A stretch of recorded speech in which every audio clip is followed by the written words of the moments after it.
Plain dosa. 1 glass మినపప్పుకి 3 గ్లాసులు బియ్యము, కొంచెం శనగపప్పు వేసి నానబెట్టాను ఒక 6 అవర్స్.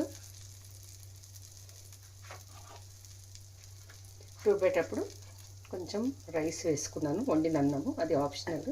వండిన అన్నం వేయడం వల్ల మనకు దోశ అనేది మంచి కలర్ వస్తుంది.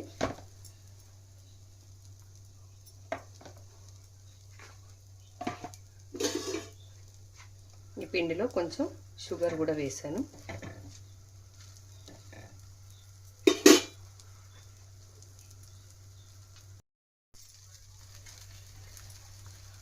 సర్లాస్ కుక్ బుక్ని సబ్స్క్రైబ్ చేసుకోండి ఫ్రెండ్స్, ప్లీజ్ సపోర్ట్ చేయండి. నా వీడియోస్ మీకు నచ్చినట్టయితే తప్పకుండా లైక్ చేయండి, షేర్ చేయండి.